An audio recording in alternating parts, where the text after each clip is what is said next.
इससे पहले के लेक्चर में अभी तक हम लोग इन रेडियस और सर्क्यूम रेडियस से रिलेटेड कंसेप्ट पढ़ चुके हैं और छोटे मोटे हम लोगों ने एग्जांपल्स भी सॉल्व किए हैं। अभी हम लोग जेई एडवांस में आए हुए क्वेश्चन स्टार्ट करते हैं, फिर उसके बाद आगे के जो है हम लोग टॉपिक इस लेक्चर के अंदर पढ़ेंगे। तो सबसे पहले हम लोग क्वेश्चन सॉल्व करते हैं। यहाँ पर जो तुम्हें दिखाई दे रहा है क्या कह रहा है इसके अंदर, ये सबसे पहली बात, ये क्वेश्चन आया हुआ है 2014 जेई एडवांस पेपर 2 के अंदर, है ना। तो in a triangle the sum of two side is x, okay, and the product of same two side is y if x square minus y square is equal to y where c is third side. अच्छा, अगर सी third side है तो जो to side जिसकी वो multiplication और addition की बात कर रहा है, तो वो दोनों साइड कौन सी हो गई, ए और बी। तो क्या क्या गिवन है हम लोगों को यहाँ पे हम लोग सॉल्यूशन स्टार्ट करते हैं। तो हमें गिवन है a प्लस बी की वैल्यू, है ना। तो sum of two side is x and multiplication of side is given is equal to y। This thing is given, okay. Next, x square minus y c square is equal to y. तो using this result we can write x square minus C square is equal to y. Clear.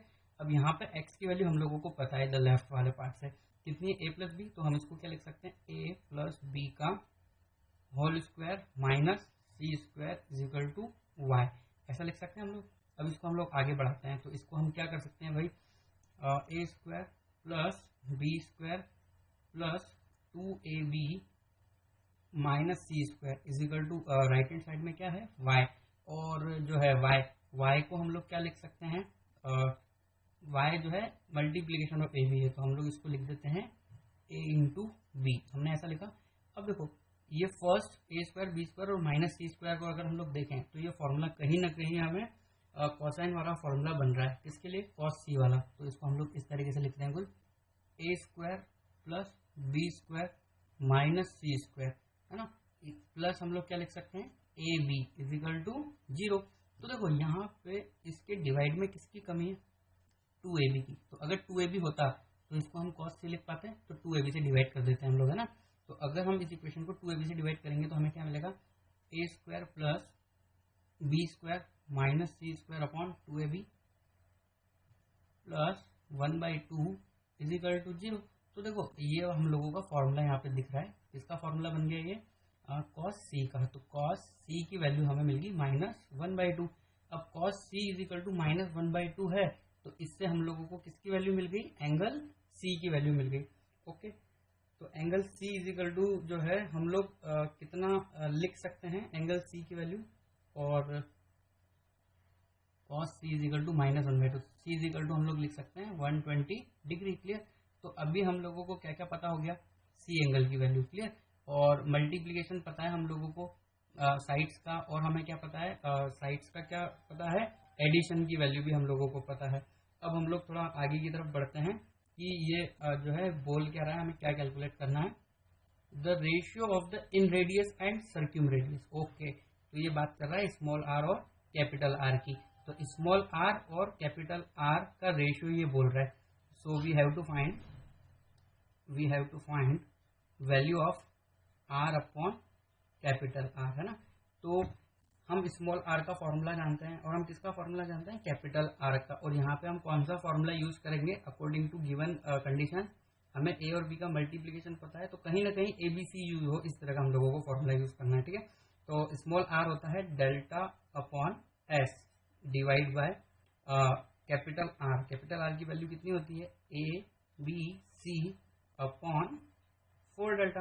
अब ये 4 delta ऊपर की तरफ चला जाएगा, तो small R upon capital R की जो वैल्यू आएगी वो इस तरीके से आएगी 4 डेल्टा स्क्वायर, और एस नीचे की तरफ आ जाएगा।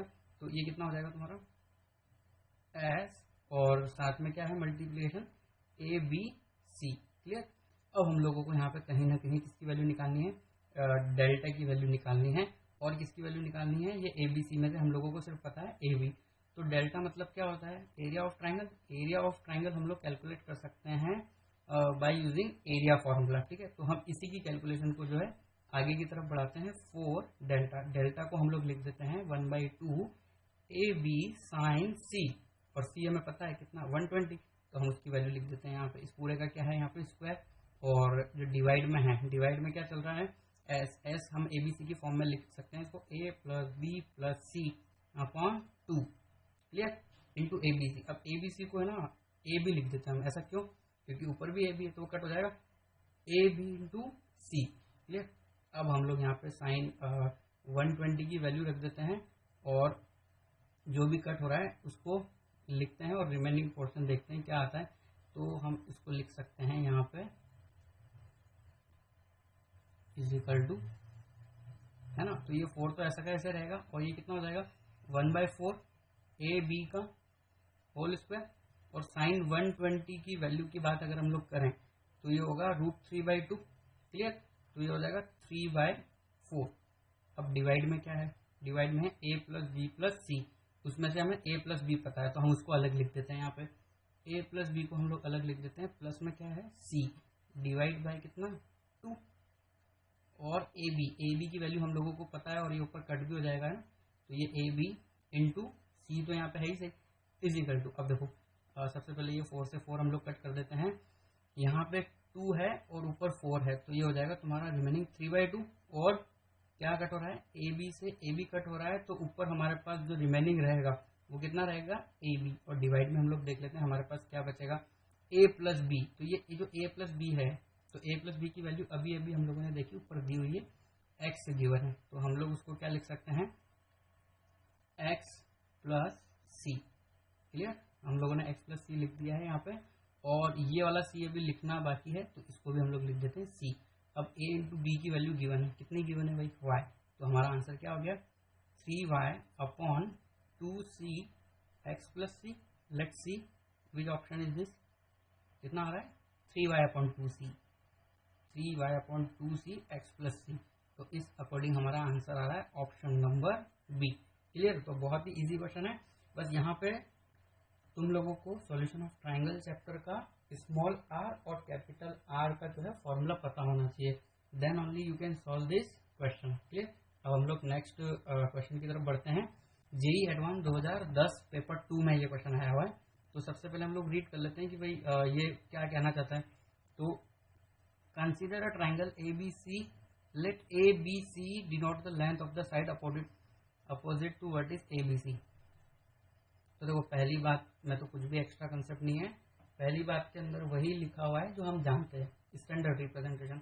अच्छा, ए और बी की वैल्यू गिवन है, okay, and area is given है। If triangle A C B is obtuse, okay, तो सी जो है वो बता रहा है ये कि वो ऑब्ट्यूज एंगल है, तो हम लोगों को इसका ध्यान रखना है जब हम इसकी कैलकुलेशन करेंगे तो हमें एक्यूट एंगल नहीं लेना, हमें कौन सा लेना है ऑब्ट्यूज एंगल लेना है, इतना सा हम लोगों को इसके अंदर ध्यान रखना है। तो अब हम लोग आगे बढ़ते हैं, एरिया गिवन है, ये ऑब्ट्यूज है, R denote the radius of the incircle, मतलब स्मॉल आर की बात हो रही है ना, तो स्मॉल आर की अगर बात हो रही है और ये क्या कैलकुलेट करने के लिए बोल रहा है आर स्क्वायर, तो ये न्यूमेरिकल टाइप का क्वेश्चन है, किस तरह का है न्यूमेरिकल टाइप का। तो देख लेते हैं भाई, एरिया गिवन है तो एरिया का फॉर्मूला हम लोग जानते हैं, है ना, 3 तरह का फॉर्मूला हम लोगों ने पढ़ा था, और यहाँ हम कौन सा फॉर्मूला अप्लाई करें जिसके अंदर ए और बी यूज हो रहा है, तो हम यूज कर सकते हैं 1/2 ए बी साइन सी, हमें ए पता है बी पता है डेल्टा पता है, तो यहाँ से हम सी एंगल कैलकुलेट कर सकते हैं। तो डेल्टा कितना है 15√3 इज इक्वल टू 1/2 ए कितना है भाई 6 एंड बी इज 10 साइन सी। अब हम जो भी कैंसिल हो रहा है उसको कैंसिल कर देते हैं और रिमेनिंग टर्म लिख देते हैं। तो ये 2 है तो ये सबसे पहले इससे कट हो जाएगा, 5 हो जाएगा यहाँ पे, और 5 से अगर ये कट होगा तो ये 3 हो जाएगा, और 3 से ये कट होगा तो यहाँ पे कितना हो जाएगा 2, तो ये √3/2 आ रहा है। तो साइन सी की जो वैल्यू है sine C is equal to आ रहा है √3/2। तो यहाँ से सबसे पहले मेरे दिमाग में आएगा कि मैं 60 डिग्री लिख दूँ, है ना, तो ये एंगल सी है, और एंगल सी के बारे में एक बात लिखी हुई है ऊपर, ध्यान से पढ़ो, ऑब्ट्यूज एंगल, तो इसलिए हम लोग इस एंगल को जो है 60 डिग्री नहीं लेंगे, एंगल सी हम लोग कितना लेंगे 120 डिग्री। तो ये जो बात क्वेश्चन के अंदर लिखी हुई है उसको इग्नोर नहीं करना है, नहीं तो फिर आंसर नहीं आएगा अच्छे से, क्लियर। चलो अब हम लोग आगे बढ़ते हैं। तो अब हम लोगों को जो कैलकुलेशन करनी है, किसकी कैलकुलेशन करनी है, स्मॉल आर की हम लोगों को कैलकुलेशन करनी है। तो स्मॉल आर का जो फॉर्मूला हम लोग जानते हैं वो अप्लाई कर देते हैं यहाँ पे। तो स्मॉल आर का हम लोगों ने क्या फॉर्मूला पढ़ रखा है, small R is equal to delta upon S, R is equal to delta upon S. Clear. अब यहाँ पे है ना हम लोगों के पास डेल्टा निकालने के लिए और एस कैलकुलेट करने के लिए ए, बी और सी की वैल्यू चाहिए। तो थर्ड साइड जो है सी वो गिवन नहीं है, तो थर्ड साइड निकालनी है हम लोगों को, और दो साइड और एक एंगल दिया हुआ है। तो दिमाग क्लिक करना चाहिए कि हम यहाँ पे क्या फॉर्मूला यूज कर सकते हैं, कोसाइन। कोसाइन फॉर्मूला हम यहाँ पे यूज कर सकते हैं। तो कोसाइन फॉर्मूला यूज करके हम लोग एंगल की वैल्यू निकाल सकते हैं, कौन सा, और सॉरी साइड की वैल्यू निकाल सकते हैं सी की। Clear, by using given quantity. तो अगर हम फॉर्मूला लगाएं cos C is equal to, तो हम क्या लिखेंगे इसको, a square plus b square minus C square upon 2 AB। Clear. तो अब यहाँ पे जो है सी की वैल्यू हमें पता है 120 डिग्री, तो ये लिख देते हैं -1/2 ए स्क्वायर, हमें पता है 6 का स्क्वायर 36 प्लस बी का स्क्वायर मतलब ये कितना हो जाएगा 100 minus C square divide by 2 into A 6 into 10। अब हम लोगों को इसकी कैलकुलेशन करनी है, तो सिंपली यहाँ पे 2 से 2 तो कट हो ही रहा है ना। तो हम लोग इसको क्या लिख सकते हैं, सी स्क्वायर को लेफ्ट हैंड साइड में ले आएंगे तो c square is equal to 36 plus 100 plus हम लोग कितना लिख सकते हैं 60 लिख सकते हैं। क्लियर। अब इसकी अगर हम लोग कैलकुलेशन करेंगे तो c square is equal to लगभग आएगा 6 और ये हो जाएगा तुम्हारा 196। तो इससे हम लोगों को सी की वैल्यू मिल गई है ना। तो सी इज इक्वल टू, ये तो बहुत ही अच्छा आंसर आ रहा है सी का, कितना आ गया 40। Now we can calculate the value of S. Clear. तो अगर हम एस कैलकुलेट करना चाहते हैं तो एस की वैल्यू हम लोगों को पता होनी चाहिए क्या होती है। तो एस इज इक्वल टू क्या जानते हैं हम, ए plus B plus c upon 2। तो यहाँ पे वैल्यू रख दो सबकी, तो ये कितना हो जाएगा 6 प्लस 10 प्लस 14 अपॉन 2। तो इन सबको ऐड करेंगे तो ये 30 हो जाएगा। तो एस इज इक्वल टू कितना आ गया 5। ये एस की वैल्यू कितनी आ गई 50। तो अब हमारे पास एस आ चुका है और हमें एरिया पहले से गिवन है, तो अब हम लोग फॉर्मूला लगा देते हैं स्मॉल आर का, डेल्टा अपॉन एस। तो डेल्टा की वैल्यू गिवन है इस क्वेश्चन के अंदर ऑलरेडी 15√3। देखो डेल्टा ऊपर दिया हुआ है क्वेश्चन के अंदर ही है ना, 15√3 डिवाइड बाय हम क्या लिख सकते हैं एस। एस अभी हम लोगों ने कैलकुलेट किया 15 आया, तो 15 से 15 कट, आर की वैल्यू आ गई √3। आर अगर √3 आ रहा है तो आर स्क्वायर इक्वल टू कितना हो गया 3। तो ये इंटीजर टाइप का क्वेश्चन है, इसके अंदर ऑप्शन अवेलेबल नहीं है, तो हमारा आंसर आ रहा है 3। So this is very easy question, but you have to remember the formula of small r as well as capital R। ठीक है। अब हम लोग थोड़ा आगे की जो है थियोरेटिकल पोर्शन कंप्लीट करते हैं, थोड़ा पढ़ेंगे, फिर उसके बाद हम लोग क्वेश्चन सॉल्व करना स्टार्ट कर देंगे। तो सबसे पहले हम लोगों को ये जानना जरूरी है कि एक्स सेंटर क्या है और एक्स रेडियस क्या है। तो इससे पहले एक्स सेंटर आया था तुम्हारा कोऑर्डिनेट ज्योमेट्री के अंदर। तो कोऑर्डिनेट ज्योमेट्री के अंदर हम लोगों ने उसके कोऑर्डिनेट्स निकाले थे। यहाँ पे हम लोगों को ज़्यादा कोऑर्डिनेट्स का काम नहीं है, यहाँ पे हम लोग रेडियस से ज़्यादा डील करने वाले हैं। वहाँ हम लोगों ने एक्स सेंटर पे फोकस किया था, यहाँ हम फोकस करेंगे ex radius and related to triangle, area और साइड्स ऑफ ट्राइंगल। ओके, तो हम लोग देख लेते हैं, रिवाइज कर लेते हैं एक बार कि भाई जो एक्स सर्कल है वो क्या होता है। तो सबसे पहले हम लोगों ने देखा था, इससे पहले वाले जो सेशंस हम लोगों के हो गए उसके अंदर हम लोगों ने देखा था इन सर्कल क्या होता है। तो इन सर्कल क्या होता है, ट्राइंगल के अंदर बनता है, ट्राइंगल की सभी साइड्स को वो अंदर से टच करता है, उसको हम बोलते हैं इन सर्कल। और जो उसका सेंटर होता है उसको हम क्या बोल देते हैं, इन सेंटर। क्लियर। अब देखो ये वाला जो सर्कल है ये भी ट्राइंगल्स की सभी साइड्स को टच कर रहा है, बट ट्राइंगल्स की BC साइड को तो ये नॉर्मली टच कर रहा है, बट AB को एक्सटेंड करने पे ये देखो ये साइड जो है ये AB साइड है, AB को हम लोगों ने क्या किया भाई एक्सटेंड। तो AB को एक्सटेंड करने पे ये सर्कल टच कर रहा है। इसी तरीके से AC को जो है एक्सटेंड करने पे ये सर्कल क्या कर रहा है, टच कर रहा है। अब हम देख लेते हैं कि इसका जो पॉइंट है, सपोज इसका पॉइंट है यहाँ पे बीच में कहीं, यहाँ इसका जो है सेंटर। अच्छा ये आया कैसे, तो कोऑर्डिनेट ज्योमेट्री में हम लोगों ने देखा है कि अगर हम इंटरनल एंगल बाइसेक्टर बनाते हैं तीनों, तो जो हमें सेंटर मिलता है वो होता है इन सेंटर। अब यहाँ पे क्या है, तो हम लोगों को क्या करना है, एंगल बाइसेक्टर बनाना है ए का। तो ए का जो एंगल बाइसेक्टर हम लोग बनाएंगे वो तो रहेगा इंटरनली। ए का क्या बनाना है भाई, इंटरनल एंगल बाइसेक्टर। ये ए का एंगल इंटरनल एंगल बाइसेक्टर मान लेते हैं हम लोग, ब्लैक कलर की लाइन में जो हम बना रहे हैं। इसी तरीके से अभी बी का हमें इंटरनल एंगल बाइसेक्टर नहीं बनाना, एक्सटर्नल एंगल बाइसेक्टर बनाना है। हमने ए बी को क्या कर दिया, ऐसा एक्सटेंड कर दिया। तो ये वाला जो एंगल है इसको हमें बाइसेक्ट करना है। तो अगर हम इसको बाइसेक्ट करेंगे तो हमें जो लाइन मिलेगी कुछ इस तरह की लाइन मिलेगी जो एंगल को क्या कर रहा है, ये बाइसेक्ट। इसी तरीके से हम लोगों को एंगल बाइसेक्टर बनाना है सी का, बट वो होना चाहिए एक्सटर्नल। ये वाला जो है ये तो इंटरनल है, ये वाला एंगल जो है एक्सटर्नल एंगल है। तो इसको बाइसेक्ट कर रहेगा, ये एंगल बाइसेक्टर है, एक्सटर्नल एंगल बाइसेक्टर ऑफ सी। तो देखो ये तीनों एंगल बाइसेक्टर, ए का इंटरनल और बी का एक्सटर्नल, सी का एक्सटर्नल, जहाँ मिल रहे हैं इसको हम बोलते हैं एक्स सेंटर। अच्छा ये ए के सामने है, इसी तरीके से हम लोग जो है बी के सामने भी ऐसा कर सकते हैं। क्या कर सकते हैं हम लोग, बी ए को एक्सटेंड कर सकते हैं हम लोग, और बी सी को एक्सटेंड किया हुआ है हम लोगों ने। हमें क्या एक जो है एंगल बाइसेक्टर बी का बनाना है, यहाँ से ए का एक्सटर्नल एंगल बाइसेक्टर, सी का एक्सटर्नल एंगल बाइसेक्टर। तो वो तीनों लाइन जहाँ इंटरसेक्ट होगी तो वहाँ पे कहीं एक पॉइंट मिलेगा हमें, तो उसको भी हम लोग एक्स सेंटर बोलेंगे। तो इसी के जैसे सी के सामने भी एक एक्स सेंटर पॉसिबल है। तो इसको नॉर्मली जो स्टैंडर्ड इसका रिप्रेजेंटेशन है वो I1 है। हम लोग इसको किससे रिप्रेजेंट करते हैं भाई, I1 से। ए के सामने वाले को I1 से रिप्रेजेंट कर लेते हैं हम लोग, और बी के सामने वाला जो है हम लोग उसको किससे रिप्रेजेंट करते हैं, I2 से। इसी तरीके से यहाँ पे भी एक सेंटर होगा, वो होगा I3। अब देखो ये तो हो गया हमारा पॉइंट कि एक्स सर्कल का जो सेंटर है वो I1 है, I2 है, I3 है। ओके, 3 सर्कल पॉसिबल है, 3 रेडियस पॉसिबल है, 3 सेंटर भी होंगे। तो I1 जो है, अब हम बात कर लेते हैं कि भाई इसकी रेडियस की। तो इसकी रेडियस जो है वो हम लोग पता लगाना चाहते हैं। तो रेडियस क्या होती है भाई, सेंटर से सर्कल के किसी भी पॉइंट्स की डिस्टेंस। तो देखो ये वाली जो है AC टेंजेंट है, तो हम क्या करते हैं AC पे वो बना देते हैं परपेंडिकुलर। तुम्हें पता है रेडियस जो है टेंजेंट की परपेंडिकुलर होती है। तो ये डिस्टेंस जो रहेगी यहाँ से यहाँ तक की, और एक ये वाली डिस्टेंस, तो ये वाली डिस्टेंस को हम लोग स्टैंडर्ड रिप्रेजेंट कैसे यूज़ करते हैं, R1 से। A के सामने है तो R1, अगर B के सामने होगा I2 जिसका सेंटर है, उस सर्कल की रेडियस को हम बोलेंगे R2, और जो I3 है यहाँ पे जो हम सर्कल ड्रॉ करेंगे उसकी रेडियस को हम बोलेंगे R3। तो देखो ये सिंपल सा डायग्राम है इसके। अब जो मैं बात बता रहा हूँ तुम्हें कि I1, I2, I3, इसको हम लोग थोड़ा बहुत डायग्राम के थ्रू समझते हैं।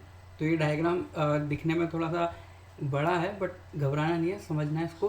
तो सबसे पहले हम लोग देख लेते हैं कि हमारा जो है ये ट्राइंगल है, इस ट्राइंगल के जो कोऑर्डिनेट है वो है A, इसको हम बोल देते हैं B, इसको हम बोल देते हैं C। तो देखो A के सामने ये वाला जो है ये BC को टच कर रहा है, और AB और AC को एक्सटर्नली एक्सटेंड करने पर टच कर रहा है। तो यहाँ पे जो सेंटर होगा उसको हम A के सामने, इसको हम क्या बोलेंगे, I1। अच्छा B के सामने वाले को हम क्या बोलेंगे, I2। इसी तरीके से इसका जो सेंटर होगा यहाँ पर है, हम लोग इसको क्या बोलेंगे, I3। C के सामने हम लोग क्या बोल देंगे, I3। क्लियर। अब हम लोग देख लेते हैं कि रेडियस। तो रेडियस जो है यहाँ से यहाँ तक की जो डिस्टेंस होगी वो रेडियस होगी, इसको हम क्या बोलेंगे भाई, I1 है, तो ये हो गया तुम्हारा R1। इसी तरीके से ये वाली जो डिस्टेंस है ये क्या हो जाएगी, R2, और ये यहाँ से लेकर यहाँ तक इसकी जो रेडियस है X सर्कल की, तो ये हो जाएगी तुम्हारी R3। क्लियर। अच्छा यहाँ पे क्या लिखा हुआ है, स्क्राइब्ड सर्कल। स्क्राइब्ड सर्कल बोलते हैं जो बाहर की तरफ बनता है। सेंटर को हम बोलते हैं X सेंटर, रेडियस को हम बोलते हैं X रेडियस, और सर्कल का नाम है स्क्राइब्ड सर्कल। ये इतना यूज़ नहीं होता है, मेन जो टर्म यूज़ होती है वो होती है X circle and X radius and X centre. तो हमने यहाँ पे क्या समझा कि अगर सर्कल अंदर से टच करेगा तो इसको क्या बोलते हैं, इन सर्कल, और अगर बाहर से टच कर रहा है एक साइड को और बाकी दोनों साइड को एक्सटेंड करने पे, तो इसको हम बोल देते हैं स्क्राइब्ड सर्कल। इसका जो सेंटर है उसको बोलते हैं हम X सेंटर, और रेडियस को हम बोलते हैं X रेडियस। क्लियर। तो अभी तक हम लोगों ने ये समझा है कि X रेडियस क्या है, और साथ में X सेंटर क्या है, ये देखा है भी हम लोगों ने। अब हम लोग इनसे रिलेटेड रिजल्ट देखेंगे। सिमिलरली जैसा हम लोगों ने इन सर्कल इन रेडियस से रिलेटेड फॉर्मूला देखा था। ओके, तो रिजल्ट नंबर 1 जो है यहाँ पे हमारे पास सिंपल सा R1 is equal to delta upon S minus A। तो देखो इस सबसे पहले इसको आगे प्रूव करने और समझने से पहले हम लोग देख लेते हैं, इसको समझने की कोशिश कर लेते हैं। तो R1 जो है वो इसमें क्या है, देखो सब में तो डेल्टा है ही सही, एस भी है सब में, तो अगर हम लोग delta upon S minus A calculate कर सकते हैं, हम delta upon S minus B calculate कर सकते हैं। R1 निकालना है तो ए का यूज़ होगा, और R2 निकालना है तो बी का, R3 निकालना है तो सी का, क्योंकि देखो R3 जो है रेडियस, एक्स रेडियस, वो सी एंगल के सामने वाला जो सर्कल होता है उसकी होती है। इसी तरीके से जो ये R2 है वो क्या होता है, बी पॉइंट, बी एंगल के सामने वाले के लिए। तो R1 में ए यूज़ हो रहा है, R2 में बी, और R3 के अंदर क्या यूज़ हो रहा है, सी। सो लेट्स इसको हम लोग डिराइव कर लेते हैं कि ये फार्मूला कैसे आ रहा है। पहले जो हम लोगों ने इन सर्कल से रिलेटेड फार्मूला पढ़ा था वो सिंपल से था, उसका कंपैरिजन भी हम यहाँ कर सकते हैं, डेल्टा अपॉन एस। ये था इन रेडियस का फार्मूला, यहाँ पे आर क्या था भाई, इन रेडियस। क्लियर। अब हम किसकी बात कर रहे हैं, एक्स रेडियस। तो एक्स रेडियस कितनी तरह की होती है, 3, R1 R2 R3, है ना। तो तीनों में से अगर हम एक भी फार्मूला डिराइव कर लेंगे तो बाकी सिमिलरली हम लोग वैसे कर सकते हैं। So let's derive the formula. Okay, तो ये वही डायग्राम है जिसके अंदर मैंने तुम्हें अभी ये समझाया था कि एक्स रेडियस क्या होती है। ओके, तो इसके अंदर हम लोग थोड़ा बहुत जो है वो चेंजेस कर लेते हैं। हम ये बना लेते हैं कि भाई यहाँ पे पॉइंट है एक्स सेंटर। अब वो कैसे आया, इससे पहले भी हम लोगों ने ड्रॉ किया था, एक बार और ड्रॉ कर लेते हैं। तो ये है एंगल बाइसेक्टर ऑफ ए। ये क्या है भाई, एंगल बाइसेक्टर ऑफ ए। इसी तरीके से हम लोग बना सकते हैं एंगल बाइसेक्टर ऑफ बी, पर एक्सटर्नल एंगल बाइसेक्टर। तो हम लोगों ने ये बी का एक्सटर्नल एंगल बाइसेक्टर बना लिया। ओके, इसी तरीके से हम लोग क्या ड्रॉ कर सकते हैं, सी का एक्सटर्नल एंगल बाइसेक्टर ड्रॉ कर सकते हैं। तो अगर हम ऐसा करेंगे तो ये जो पॉइंट हमें यहाँ पे मिलेगा, तो ये पॉइंट क्या हो जाएगा, अभी हम लोगों ने देखा है, इसको हम क्या बोलते हैं, I1। तो ये हमें I1 मिल चुका है। ओके, तो अभी इसको हम लोग देखना चाहते हैं एरिया ऑफ ट्रायंगल ABC। तो ट्रायंगल का जो एरिया है हम लोगों ने जो R equal to delta upon S prove किया था, तो उसके अंदर हम लोगों ने 3 पार्ट में डिवाइड किया था। यहाँ पे भी हम 3 पार्ट में डिवाइड कर रहे हैं। एक हम कर रहे हैं ट्रायंगल ABI1, तो हम इसको क्या लिख सकते हैं, ABC का एरिया ऑफ ट्रायंगल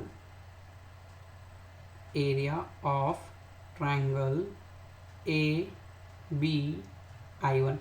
ओके, तो ये वाला कौन सा ट्रायंगल हो गया तुम्हारा, ABI1। इसी तरीके से हम ACI1 भी लिख सकते हैं। तो यहाँ पे हम क्या लिखेंगे, plus area of triangle ACI1। अब देखो ये जो हम लोगों ने 2 ऐड किए हैं, इसके अंदर हमें कुछ जो आंसर है वो एक्स्ट्रा आ रहा है। वो एक्स्ट्रा आंसर क्या है, BCI1। तो अगर हम इसको माइनस कर देंगे, एरिया ऑफ ट्रायंगल BCI1, तो इस तरीके से हमें ट्रायंगल का एरिया मिल जाएगा, ट्रायंगल का एरिया ABC का एरिया। ओके, तो देखो अब हम लोग क्या करना चाहते हैं, एरिया कैलकुलेट करना चाहते हैं। एरिया कैलकुलेट करने के लिए, किसी भी ट्रायंगल का एरिया कैलकुलेट करने के लिए हम लोगों को क्या चाहिए, फॉर्मूला 1/2 बेस इंटू हाइट। तो देखो सबसे पहले हम ABI1 का एरिया फाइंड करना चाहते हैं। तो ABI1 के अंदर अगर मैं AB को बेस मानता हूँ तो इसका एरिया मैं कैसे लिख सकता हूँ, 1/2 बेस AB C के सामने इसको हम ऐसा लिख सकते हैं C। अब बात यह है कि परपेंडिकुलर कहाँ से आएगा।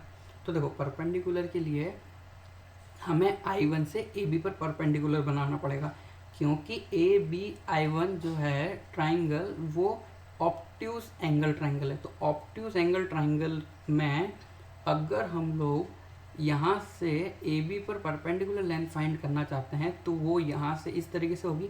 तो हम उसको ड्रॉ कर लेते हैं, ये यहाँ से इस तरीके से ये परपेंडिकुलर है AB पर, जो AB को एक्सटेंड करने पे आएगा। और ये तो हम जानते हैं ये क्या होगी तुम्हारी R1 रेडियस।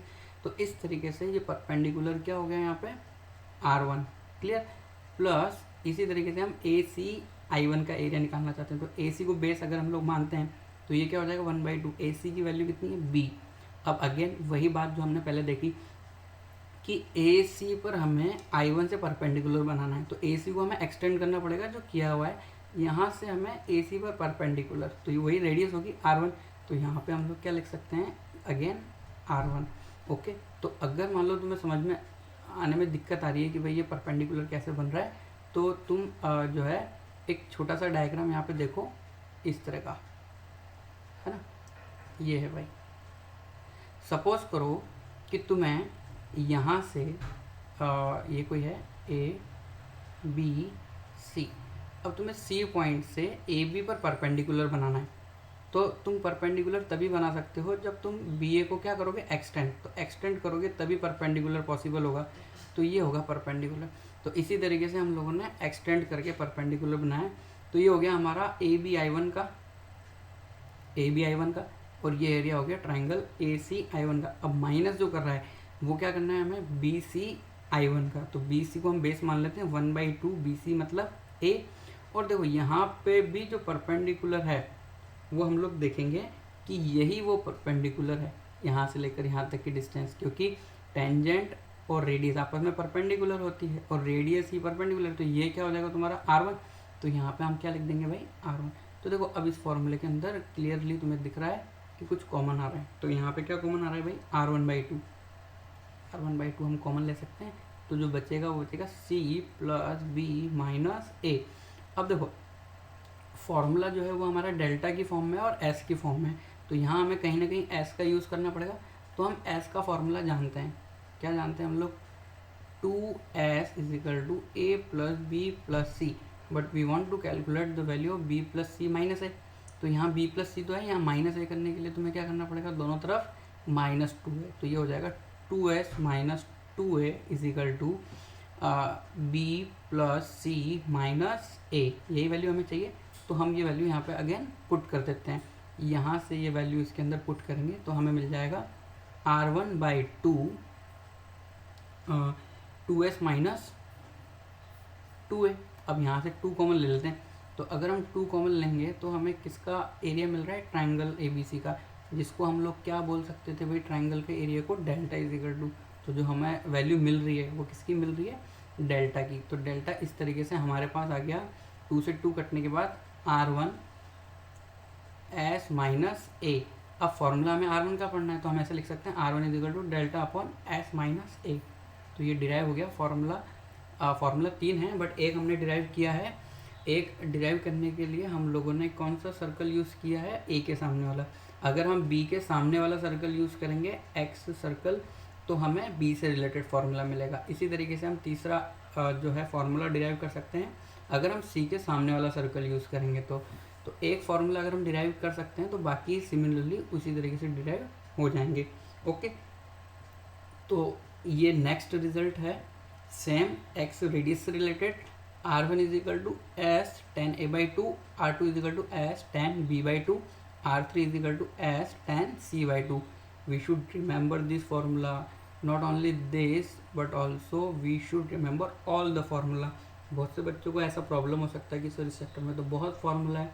तो उसके लिए तुम एक काम कर सकते हो, ये जितने भी लेक्चर चल रहे हैं सबको कंपलसरी नोट करो, और जहाँ भी चैप्टर स्टार्ट करोगे, अगर स्टार्टिंग में पेज नहीं है तुम्हारे पास एक्स्ट्रा, तो बाद में कुछ पेज एक्स्ट्रा रखो जिसके अंदर सारे फॉर्मूले एक साथ लिख लो तुम लोग, ताकि तुम्हारे पास 2 या 3 पेज ऐसे रहेंगे, तब पता रहेगा तुम्हें कि इस पूरे चैप्टर के अंदर में यही फार्मूला यूज़ करने हैं। कब कहाँ क्या फार्मूला यूज़ करना है वो जितने एग्जाम्पल सॉल्व करेंगे उतना क्लियर होता जाएगा। Okay, so let's derive this result number 2। तो ये क्या बोल रहा है, R1 = s tan a/2। तो यहाँ कहीं ना कहीं tan a/2 का यूज़ हो रहा है। तो tan a/2 मतलब a का एंगल हाफ, a का वैसे भी एंगल बाइसेक्टर होता है, उसी पे मिलता है यहाँ पे। तो हम सबसे पहले वो तो ड्रॉ कर ही लेते हैं। तो यहाँ से हम a से एंगल बाइसेक्टर बना देते हैं। ये हमने किसका एंगल बाइसेक्टर बना दिया, a का, मतलब ये वाला एंगल और ये वाला एंगल कितना हो गया, इक्वल इक्वल, और इक्वल इक्वल भी कितना भाई, a/2। ओके, अब देखो यहाँ पे हम लोग अगर मान लेते हैं कि यहाँ पे है सेंटर, तो ये वाली जो डिस्टेंस है, ये वाली डिस्टेंस कितनी हो जाएगी भाई, R1। ओके, अब हम लोग देख रहे हैं यहाँ पे टेंजेंट वाला कंसेप्ट। टेंजेंट वाला कंसेप्ट कैसे, कि अगर सर्कल के बाहर एक पॉइंट है, वहाँ से हम 2 टेंजेंट बना रहे हैं, तो टेंजेंट की जो लेंथ होती है वो क्या होती है, इक्वल होती है। टेंजेंट की जो लेंथ है वो क्या होती है, इक्वल। तो सपोज B पॉइंट से हम टेंजेंट बना रहे हैं, एक ये वाली टेंजेंट और एक ये वाली टेंजेंट। तो अगर मैं इस पॉइंट को नाम दे देता हूँ D, क्या नाम दे रहा हूँ मैं, D, तो BD, और यहाँ पे हम लोग नाम दे देते हैं इस पॉइंट का E। तो क्या हम लोग बोल सकते हैं भाई कि बी से ई की लेंथ और बी से डी की लेंथ इक्वल होगी, क्योंकि सेम पॉइंट से टेंजेंट है सर्कल पे। तो हम मान लेते हैं इसको कि ये एक्स है। कितना मान लेते हैं हम? एक्स। तो जो ये वाली वैल्यू है ये भी कितनी होगी? एक्स होगी। ओके, अब ए से ई वाली वैल्यू जो है हमें पता नहीं है, तो ए से ई के लिए हम लोग एक काम ये कर सकते हैं कि ए बी को लिख सकते हैं स्टैंडर्ड रिप्रेजेंटेशन से। इसको क्या लिख सकते हैं हम लोग? सी। तो एक काम करते हैं हम लोग, ये पूरी की पूरी जो लेंथ है इसको कुछ मान लेते हैं। एक्स हमने पहले से एज्यूम किया हुआ है, और एक और हम लोगों को ये सी से भी मानना है यहाँ से कि ये लेंथ है वाई। इसी तरीके से ये वाली लेंथ भी कितनी है? वाई, टेंजेंट की लेंथ, सी से टेंजेंट की लेंथ। और ये वाले पॉइंट को हम नाम दे देते हैं F. C F and C D भी क्या है? इक्वल। तो अब देखो, ए से भी दो टेंजेंट हम लोग मान सकते हैं, ए ई एंड ए एफ। तो इन दोनों की जो लेंथ है वो सेम होगी, मान लेते हैं कि ये एल है। इसी तरीके से ये यहाँ से लेकर एफ तक की जो डिस्टेंस है वो क्या होगी? एल। अब देखो, हम ए से ई के अंदर जो है देख सकते हैं कि ये एल है पूरा का पूरा, और ए बी की वैल्यू हम लिख सकते हैं एल माइनस एक्स। इसी तरीके से हम क्या लिख सकते हैं? ए सी की वैल्यू एल माइनस वाई। तो देखो, हम बी सी से स्टार्ट करते हैं, क्योंकि बी सी हमें पता है वो स्मॉल ए है। तो बताओ हम लोग बी सी को जो है वो क्या लिख सकते हैं भाई? X plus Y. और बी सी को तो हम जानते हैं कि वो इसको स्टैंडर्ड रिप्रेजेंट से ए लिखते हैं, एक्स प्लस वाई। ऐसा हम लोग इसको छोड़ सकते हैं। इसी तरीके से अब हम लोग लिख सकते हैं एल को। ये एल जो है ये कौन कौन से डिस्टेंस के इक्वल है? एक्स प्लस सी। एक्स तो ये हो गया, और मैंने अभी तुम्हें बोला था ना ए बी को हम स्टैंडर्ड रिप्रेजेंट से सी बोल सकते हैं, स्मॉल सी। तो हम एल बराबर क्या लिख सकते हैं भाई? C plus X. इसी तरीके से हम जो ए सी को है अगर उसको कंसिडर करें तो उसको लिख सकते हैं हम बी प्लस वाई। तो यहाँ से हमें एल की दो वैल्यू मिल रही है और दोनों की दोनों इक्वल है। तो हम इन दोनों इक्वेशन को ऐड करके देखते हैं, देखिए क्या आता है। 2L is equal to C plus B plus X plus Y. अब देखो, एक्स प्लस वाई की वैल्यू तो हमें पहले से पता है ऊपर की तरफ। एक्स प्लस वाई की वैल्यू कितनी है भाई? ये एक्स प्लस वाई की वैल्यू यहाँ से हम लिख सकते हैं ए। तो ये क्या हो गया तुम्हारा? 2L बराबर ए प्लस बी प्लस सी। और ए प्लस बी प्लस सी तो एस होता है ना, तो ये क्या हो गया? 2L बराबर 2S। तो L बराबर क्या हो गया हमारा? S। तो ये रिजल्ट आया निकल के भाई हमारे पास कि जो लेंथ है A से E तक की वो किसके बराबर है? S के बराबर। ओके, अब देखो यहाँ पे हमें अब फॉर्मूला जो डिराइव करना है वो tan की फॉर्म में है, तो हम देख सकते हैं इस फॉर्मूले को भी डिराइव कर सकते हैं। उसके लिए हमें क्या करना पड़ेगा? इधर देख लेते हैं हम लोग, tan a/2। तो हमें बस इतना सा देखना है इन ट्राइंगल जिसमें a/2 आ जाए, या तो ये ले लो, पर हमने इधर r1 बनाया हुआ है तो हम यहाँ से ले लेते हैं AEI1 ले लेते हैं। यहाँ पे हम लोग क्या नाम है इसका? I1। तो इन ट्राइंगल AEI1 के अंदर अगर मैं tan a/2 की वैल्यू निकालना चाहता हूँ तो tan a/2 क्या होता है? ये सामने वाला परपेंडिकुलर है r1, परपेंडिकुलर अपॉन बेस। तो ये हो जाएगा तुम्हारा r1, और जो बेस है वो बेस की वैल्यू कितनी है तुम्हारे पास यहाँ पे? L। तो ये tan a/2 की वैल्यू आ गई। अब L की वैल्यू हम पहले ही कैलकुलेट कर चुके हैं, है ना, नीचे की तरफ ब्लू कलर में। तो इसको हम यहाँ पे पुट कर देते हैं। तो हम क्या लिख सकते हैं भाई? tan a/2 is equal to r1 upon s। तो हमारा r1 का फॉर्मूला जनरेट हो गया s tan a/2, और यही फॉर्मूला नंबर कौन सा है? 1 है। देख लेते हैं हम लोग, r1 is equal to s tan a/2, r1 is equal to tan a/2 हो गया जनरेट। तो ये हो गया हमारा a के सामने वाले सर्कल के थ्रू। अगर हम b के सामने बनाएंगे तो हम ये वाला फार्मूला भी डिराइव कर सकते हैं, और इसी तरीके से हम लोग ये वाला फार्मूला भी डिराइव कर सकते हैं। क्लियर? तो ये सिंपल सा है रिजल्ट नंबर 2 हम लोगों का। तो आज हम लोगों ने कितने रिजल्ट पढ़े? एक्स रेडियस से रिलेटेड 2 रिजल्ट, और ये रिजल्ट हम लोगों को एक बार लिख लेना है। ए की जगह सारा फार्मूला लिखने की कोशिश करो ताकि हम लोग उसको एक्सट्रैक्ट कर सकें जब भी हमें यूज़ करना हो। क्लियर? तो आज हम लोग इतना ही पढ़ेंगे, इसके और भी रिजल्ट हैं वो हम लोग नेक्स्ट जो है सेशन के अंदर देखेंगे। क्लियर?